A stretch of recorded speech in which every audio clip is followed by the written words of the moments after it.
Boa tarde. Hoje, em meu grupo, vamos apresentar uma microaula falando sobre o tema tecido sanguíneo.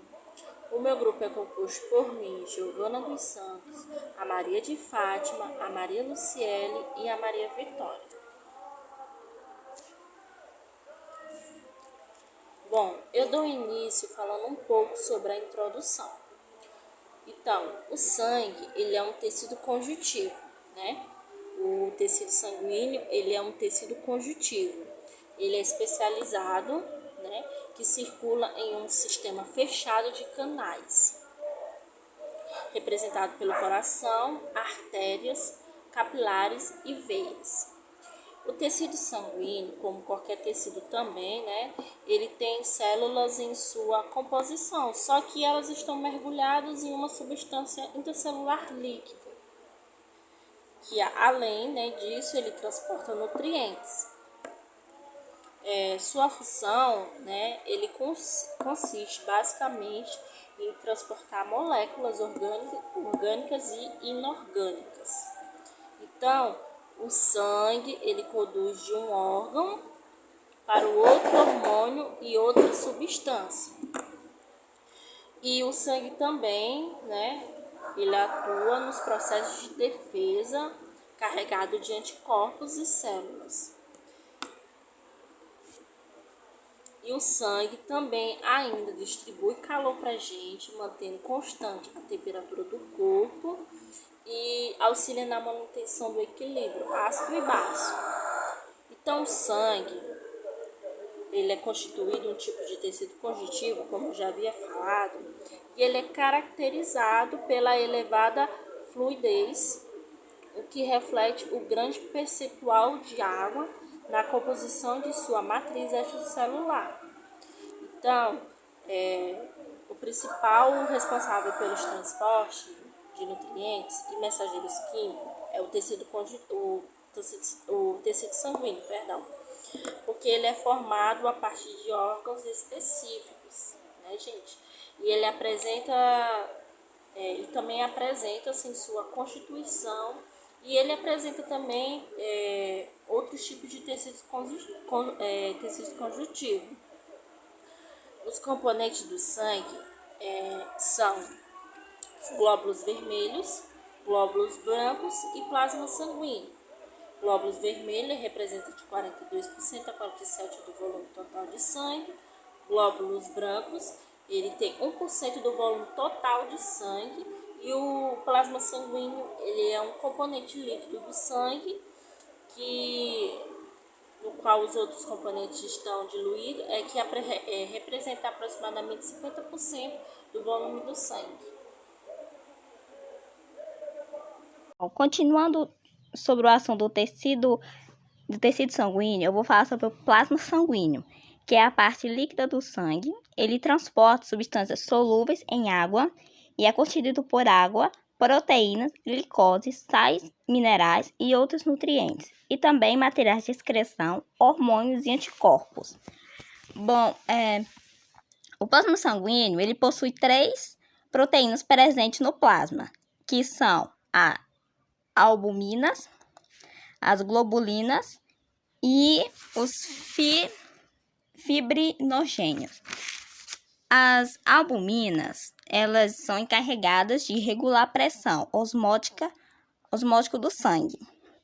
E também é uma proteína mais abundante no plasma, perfazendo cerca de 50% do total de proteínas.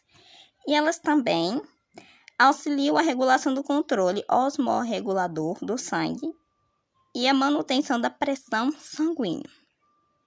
Ela também, dentre outras funções, atua na manutenção do equilíbrio osmótico entre o sangue e os tecidos. Enquanto que as globulinas, elas representam os anticorpos que atuam no organismo. E é uma classe de proteínas encontradas no sangue que se apresenta em várias formas. As alfas e as betas globulinas. Elas atuam também como transportadores e podem inibir algumas enzimas. Enquanto que as fibrogeninas, elas atuam no processo de coagulação do sangue. Como podemos ver na imagem, certo? Ela é uma proteína necessária para a formação do coágulo, é produzida no fígado e é liberada na circulação junto com outros fatores. Como aqui, na ausência de anticoagulantes, o fibrinogênio, juntamente com os outros elementos celulares do sangue, formam um coágulo. Oi, gente, meu nome é Maria de Fátima. Eu vou dar continuidade à apresentação falando sobre os glóbulos vermelhos, que também são conhecidos como eritrócitos ou hemácias. Eles são células sanguíneas que carregam hemoglobina. Hemoglobina é uma substância proteica presente no interior dos glóbulos vermelhos.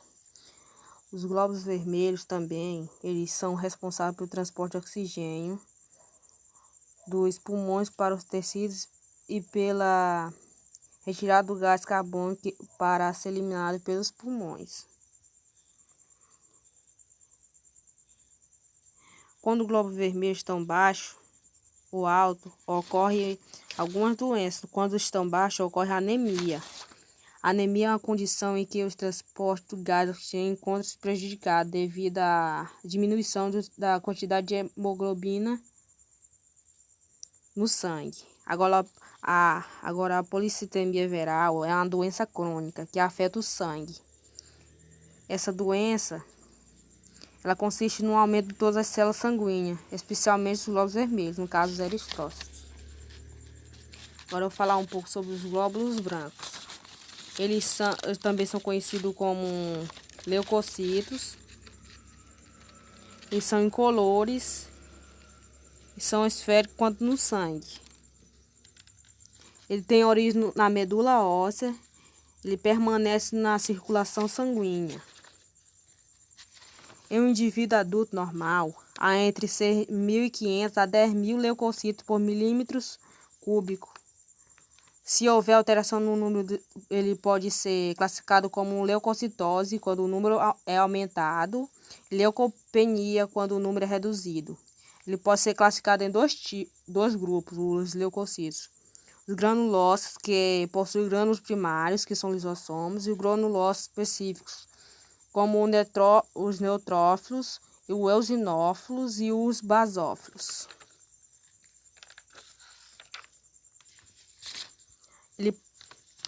Aí está granulócitos e granulócitos. Agora os neutrófilos. A função dos neutrófilos é fagocitar bactérias e micro-organismos. As células deles são esféricas, ele pode ser chamado de leucocitos polimorfonucleares e eles não fagocitam, só se tornam fagocitários ao atingir os tecidos. Sua função primordial é ingerir e destruir micro-organismos encontrados nele. Ele exerce um papel principal no estágio inicial da resposta bacteriana aguda. Eles são os principais causadores do pus. Agora os eosinófilos. Ele tem um núcleo bilombado. Eles são grânulos citoplasmáticos. Eles são ovoides e é a primeira linha de defesa do organismo. Eles são a primeira linha de defesa contra parasitas. Eles destroem substâncias e micro-organismos em nosso corpo. Eles participam das reações alérgicas.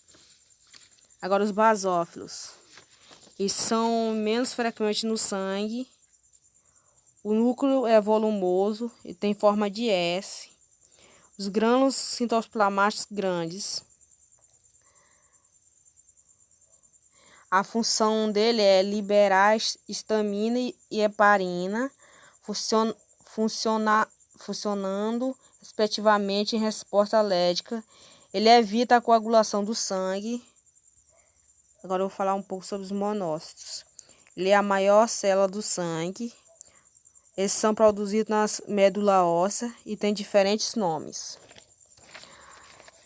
Ele representa de 3% a 8% da população leucocitária. são produzidos na medula óssea, como eu já disse. Eles recebem o nome de macrófagos. Tem diferentes nomes de acordo com o tecido em que se encontra. No caso, quando eles estão no tecido, eles são células de Kupffer no fígado. E são microglias no sistema nervoso e células de Langerhans na epiderme. Olá, meu nome é Maria Luciele e dando continuidade ao assunto, eu vou falar um pouco sobre os linfócitos. De forma geral, os linfócitos são células pequenas de 9 a 12 micrômetros com núcleos centrais ovoide ou riniformes e a cromatina condensada. O citoplasma é levemente basófilo e se apresenta normalmente como um anel delgado ao redor do núcleo. De 20 a 25% dos leucócitos circulares são células desprovidas da capacidade fagocitária e podem ser divididas em dois grupos. Esses dois grupos são os linfócitos T e os linfócitos B. Os linfócitos T são produzidos na medula óssea, mas terminam seu processo de amadurecimento no timo. Daí a origem de seu nome, linfócitos T. Quando essas células concluem seu amadurecimento no timo, ela se diferencia em 3 tipos celulares.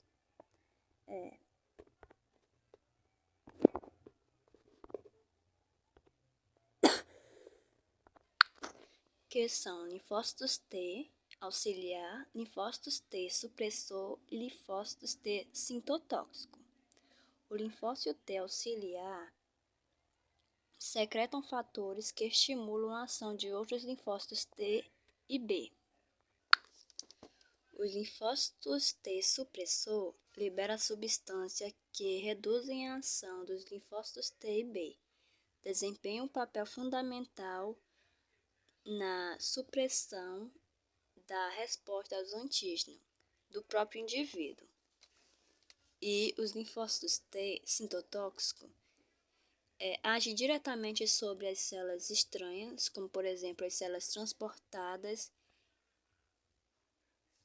e sobre células infectadas por vírus. Atuam de duas formas, secretando proteínas chamadas perforinas, que formam orifícios na membrana das células atacadas, provocando a sua lise, ou liberando substâncias que induzem as células alvo à apoptose. Agora, os linfócitos B são produzidos na medula óssea.